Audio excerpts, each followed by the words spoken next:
नमस्कार दोस्तों, स्वागत है आपका अपने YouTube चैनल सुग्गा सर क्लासेज में। आज का हमारा टॉपिक है सम एप्लीकेशन ऑफ ट्रिग्नोमेट्री, त्रिकोणमिति के कुछ अनुप्रयोग, जिसके अंतर्गत हम हाइट एंड डिस्टेंस या ऊंचाई और दूरी का अध्ययन करेंगे। यह टॉपिक यूपी बोर्ड और सीबीएसई बोर्ड दोनों के ही क्लास 10th में है। त्रिकोणमिति के कुछ अनुप्रयोग, सम एप्लीकेशन ऑफ ट्रिग्नोमेट्री। इसके अंतर्गत हम ऊंचाई और दूरी से संबंधित, हाइट एंड डिस्टेंस से संबंधित प्रश्नों को हल करते हैं। यहाँ आप त्रिकोणमिति, जिसमें sine theta, cos theta, tan theta, cot theta, sec theta, cosec theta, इन सारे ट्रिग्नोमेट्रिक जो फंक्शन है, रेशियोज है, उनको आप हाइपोटेनस, परपेंडिकुलर और बेस के फॉर्म में कोरिलेट कर चुके हो। उनके फार्मूला सूत्र सबको याद होने चाहिए, तभी आप ऊंचाई और दूरी के प्रश्न हल कर सकते हो। इसमें एक दो नई चीजें और बहुत साधारण सी है, उसको पहले समझेंगे। जैसे उन्नयन कोण, उन्नयन कोण को उन्नतांश या उन्नति कोण भी कहा जाता है। दूसरा है अवनमन कोण, अवनतांश या अवनत कोण। उन्नयन कोण एंगल ऑफ एलिवेशन, एलिवेशन का मतलब होता है ऊपर उठना, उन्नयन। और अवनमन कोण एंगल ऑफ डिप्रेशन, नीचे जाना। तो जब हम सामान्य ढंग से देखते हैं तो हमारी विजुअलाइजेशन, दृष्टि जो होती है, बेसलाइन, वो सीधे होती है, क्षैतिज। लेकिन जब हम ऊपर की किसी वस्तु को देखते हैं तो हमारी नजर सामान्य से कुछ कोण ऊपर उठ जाती है। तो बेसलाइन से जितना एंगल ऊपर उठता है, उस कोण को ही हम उन्नयन कोण कहते हैं। ऊपर स्थित किसी वस्तु को देखने के लिए हम अपनी नजर को सामान्य रेखा से, बेसलाइन से जितना ऊपर उठाते हैं, उस कोण को ही उन्नयन कोण कहते हैं, एंगल ऑफ एलिवेशन। और ऊपर अगर आप स्थित है, अपने नीचे स्थित किसी वस्तु को देखना है, तो उस समय आप बेसलाइन से जितना एंगल नीचे की ओर जाते हैं, उस एंगल को अवनमन कोण कहते हैं। ये ध्यान रखेंगे उन्नयन कोण और अवनमन कोण के लिए। इसको अगर हम मिलाते हैं, समांतर रेखा होती है बेसलाइन, तो ये दोनों कोण बराबर होते हैं। अगर नीचे से देख रहा है तो वो उन्नयन कोण, ऊपर से देख रहा है अवनमन कोण, तो दोनों कोण बराबर होंगे एकांतर कोण से। तो उन्नयन कोण और अवनमन कोण का कॉन्सेप्ट क्लियर होना चाहिए। वैसे इस एक्सरसाइज से लॉन्ग क्वेश्चन पूछे जाते हैं, लेकिन इसमें पहले 60 क्वेश्चन समझेंगे। 60 क्वेश्चन जो होते हैं वो एक समकोण त्रिभुज पर आधारित होते हैं, जबकि दीर्घ उत्तरीय जो प्रश्न होता है, लॉन्ग क्वेश्चन, वो दो या उससे ज्यादा ट्रायंगल पर बेस्ड होते हैं। जैसे एक त्रिभुज के प्रश्नों को अगर आप समझेंगे, जिसमें आपको सामान्य ढंग से एक समकोण त्रिभुज दिया जाएगा, आप चित्र बनाओगे। जैसे एक दीवार है, उस पर एक सीढ़ी लगी हुई है। सीढ़ी 16 मीटर लंबी है और 30 अंश का कोण आधार से बनाते हैं, तो वो दीवार की ऊंचाई ज्ञात कीजिए। दीवार ऊर्ध्वाधर है AB, जिसकी ऊंचाई हमको ज्ञात करना है, h मान लेते हैं। सीढ़ी AC है, जिसकी लंबाई 16 मीटर है, और ये क्षैतिज से, हॉरिजॉन्टल से 30 डिग्री का एंगल फॉर्म कर रहा है। तो उस समय ये ऊंचाई ज्ञात करना है। तो यहां समकोण त्रिभुज में एंगल ऑफ रेफरेंस C है, थीटा इक्वल टू 30 डिग्री है। इस थीटा के अपोजिट जो साइड है, विपरीत जो भुजा है, उसको हम जानते हैं परपेंडिकुलर कहते हैं, लंब, जो AB है, जिसकी वैल्यू हम h माने हुए हैं। और 90 डिग्री के अपोजिट जो साइड है, उसको हम हाइपोटेनस कहते हैं, कर्व, जो AC है, जिसकी वैल्यू दिया हुआ है 16 मीटर लंबी सीढ़ी। तो परपेंडिकुलर और हाइपोटेनस, लंब और कर्ण में दो ट्रिग्नोमेट्रिक रेशियो, एक साइन थीटा और एक कोसेक थीटा। तो आप साइन थीटा अगर अप्लाई करते हो, sine theta equal to perpendicular upon hypotenuse, लंब बटे कर्ण। परपेंडिकुलर की वैल्यू AB, हाइपोटेनस की वैल्यू AC, और यहाँ थीटा की वैल्यू 30, तो साइन 30 लिख देते हैं। और साइन 30 की वैल्यू आप जानते हो, ट्रिग्नोमेट्रिक रेशियो में आप स्टैंडर्ड एंगल में बताया गया है कि साइन 30 अंश का मान 1/2 होता है। ABH फाइंड आउट करना है और AC की वैल्यू 16, क्रॉस मल्टीप्लाई करेंगे तो H equal to 16/2 that is 8। तो दीवार की ऊंचाई 8 मीटर आ जाती है। तो इस तरह के सामान्य प्रश्न जिसमें केवल एक त्रिभुज रिलेटेड हो वो है। एक और क्वेश्चन है, ध्यान दें। धरती पर एक मीनार ऊर्ध्वाधर खड़ी है। धरती के एक बिंदु से जो मीनार के आधार बिंदु से 15 मीटर दूर है, मीनार के शिखर का उन्नयन कोण 60 अंश है।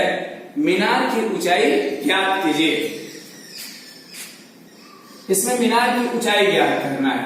एक पॉइंट से इस मीनार के शिखर का उन्नयन कोण 60 अंश दिया हुआ है, 60 डिग्री। मीनार को हम PQ मान ले रहे हैं और धरती पर स्थित एक बिंदु को A मान ले रहे हैं, जहां से मीनार के शिखर बिंदु P का उन्नयन कोण 60 अंश है और मीनार की ऊंचाई ज्ञात करना है, जबकि इस बिंदु A का मीनार के आधार से दूरी 15 मीटर स्थित है, दूरी 15 मीटर दिया हुआ है।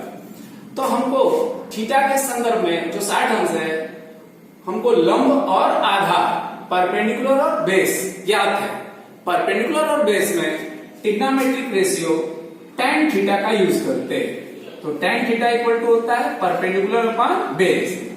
इस फिगर में परपेंडिकुलर PQ है और बेस AQ और थीटा की वैल्यू 60 है। तो tan 60 इक्वल टू PQ की वैल्यू H जो फाइंड आउट करना है, AQ की वैल्यू 15 गिवन है और tan 60 की वैल्यू √3। तो H अपॉन 15, तो H इक्वल टू 15√3। तो मीनार की ऊंचाई 15 करणी में 3, 15√3 मीटर है। तो इस तरह से एक त्रिभुज वाले जो प्रश्न होते हैं वो सिंपली सॉल्व कर लिए जाते हैं। अगला उदाहरण है, मीनार के आधार से और एक सरल रेखा में 4 मीटर और 9 मीटर की दूरी पर स्थित दो बिंदुओं से मीनार के शिखर के उन्नयन कोण पूरक कोण है। सिद्ध कीजिए कि मीनार की ऊंचाई 6 मीटर है। यहां प्रश्न में एक मीनार है, AB मीनार स्तंभ भवन जो भी बनाएंगे आप ऊर्ध्वाधर बनाएंगे और क्षैतिज जो भूमि पर स्थित हो गई उसको क्षैतिज रखते हैं। तो मीनार AB रखे और मीनार के आधार A से दो बिंदु हैं D और C, जो आधार से इनकी दूरियां 4 मीटर और 9 मीटर है और इन बिंदुओं से मीनार के शिखर का जो उन्नयन कोण है एक दूसरे का पूरक, पूरक मतलब कोटि पूरक, दो कोणों का योग 90 होता है, तो वो एक दूसरे के पूरक या कॉम्प्लीमेंट्री कहलाते हैं। तो एंगल एक दूसरे के कॉम्प्लीमेंट्री है। तो एक को अगर हम थीटा ले रहे हैं तो दूसरा एंगल निश्चित रूप से 90 माइनस थीटा होगा। तब हमको ये सिद्ध करना है कि ये 6 मीटर होगा। अगर ये दूरी A दी जाएगी, ये B, या कोई एक दूरी A एक दूरी B, तो इसको हम सिद्ध करते हैं √AB। उसी पे आधारित ये भी प्रश्न है जो सिंपल है। अब दो समकोण त्रिभुज देख रहे हो आप, इसमें कोई भी त्रिभुज को पहले यूज कर सकते हो। तो समकोण त्रिभुज BAC में या BAD में, हम BAD छोटे वाले त्रिभुज को ले रहे हैं। tan 90 माइनस थीटा, यहां कोण की वैल्यू 90 माइनस थीटा है। तो tan 90 minus theta equal to perpendicular BA upon base AD। तो tan 90 minus theta complementary angle में बताया गया था आपको, कॉट हो जाता है tan। तो cot theta equal to BA, मान ले रहे मीनार की ऊंचाई H है, BA की वैल्यू, तो H अपॉन AD जिसकी वैल्यू 4 है। पहला इक्वेशन। दूसरा समकोण त्रिभुज, समकोण त्रिभुज BAC में फिर tan थीटा, क्योंकि जब ऊंचाई और दूरी, लंब और आधार की बात होती है तो tan थीटा यूज किया जाता है। तो tan theta equal to perpendicular BA upon base CA। तो tan थीटा BA की वैल्यू h और CA की वैल्यू 9। अब इसको समीकरण 2 लिखते हैं। tan थीटा और cot थीटा एक दूसरे के कॉम्प्लीमेंट्री है और रेसिप्रोकल भी है। तो समीकरण 1 गुणते 2, इक्वेशन 1 और 2 में हम मल्टीप्लाई करते हैं तो वो क्या देता है, ध्यान दें, tan theta into cot theta, left side multiply हुआ, राइट साइड h अपान 4 इंटू h अपान 9। तो tan थीटा और cot थीटा एक दूसरे के रेसिप्रोकल है, कैंसिल हो जाएंगे। ऐसे भी हम लिख सकते हैं cot थीटा को 1 upon tan theta. h into h square, 4 into 9 36। तो क्रॉस मल्टीप्लाई करेंगे, h square equal to 36, therefore h equal to under root 36 equal to 6। ये सिद्ध करना था कि मीनार की ऊंचाई 6 मीटर है। तो इस तरह से आप इस तरह के क्वेश्चन जो पूरक कोड वाले इंपॉर्टेंट होते हैं, उसको सभी पूरक कोड वाले क्वेश्चन को ऐसे ही हल कर लेंगे। उदाहरण, 2 त्रिभुजों वाला जो लॉन्ग क्वेश्चन के लिए, वो ध्यान दें, भूमि के एक बिंदु से एक 20 मीटर ऊंचे भवन के शिखर पर लगी एक संचार मीनार के तल और शिखर के उन्नयन कोण 45 अंश और 60 अंश हैं। मीनार की ऊंचाई ज्ञात कीजिए।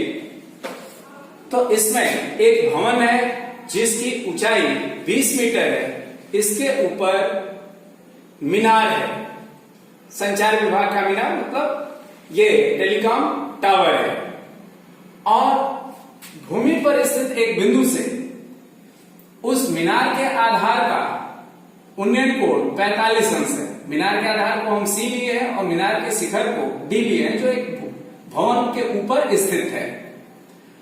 तो मीनार के आधार का उस बिंदु A से जो भूमि पर स्थित है उन्नयन कोण 45 अंश है, जबकि मीनार के शिखर D का उसी बिंदु से उन्नयन कोण 60 अंश है। भवन की ऊंचाई 20 मीटर है, मीनार की ऊंचाई ज्ञात करना है। तो मीनार की ऊंचाई को हम h मान लेते हैं और भवन के आधार बिंदु से उस बिंदु को, जहां से हम देख रहे हैं मीनार के शिखर और आधार को, उसकी दूरी को हम x मान लेते हैं। अब यहां 2 समकोण त्रिभुज बन रहा है। समकोण त्रिभुज CBA में, ध्यान देंगे, CBA 2 समकोण त्रिभुज बन रहा है, एक CBA और एक DBA। जनरली हम छोटे त्रिभुजों का पहले यूज करते हैं। तो त्रिभुज CBA में tan थीटा या कोण यहां 45 अंश है, तो tan 45 अंश बराबर tan थीटा होता है लंब बटे आधार, perpendicular upon base, CB upon AB। tan 45 की वैल्यू, स्टैंडर्ड एंगल है 45, 1, CB की वैल्यू 20, AB की वैल्यू x माने हुए। तो इस तरह से x की वैल्यू आ गई 20। अब दूसरे समकोण त्रिभुज जो बड़ा त्रिभुज है DBA में, त्रिभुज DBA में tan 60 अंश, tan 60, तो tan theta equal to perpendicular upon base, बड़े त्रिभुज के लिए परपेंडिकुलर BD, तो BD अपॉन AB। BD की value 20 plus h upon AB की वैल्यू x, और tan 60 की वैल्यू अंडर रूट 3, और x की वैल्यू हम निकाल चुके हैं 20 मीटर, चूंकि x equal to 20, therefore under root 3 equal to 20 plus h upon 20। तेरे गुणा करते हैं, 20 करने में 3 बराबर 20 प्लस h, तो h इक्वल टू 20 रूट 3, और ये 20 इस साइड में आएगा माइनस 20 को कॉमन ले लेते हैं, अंडर रूट 3 माइनस 1। कई क्वेश्चन में √3 की वैल्यू दिया होता है, √3 इक्वल टू 1.732, जो भी वैल्यू देगा √3 की वैल्यू पुट कर देंगे तो h इक्वल टू 20 और करने में 3 की वैल्यू जो है 1.732 माइनस 1, तो 20 इंटू 0.732 आप मल्टीप्लाई कर लोगे,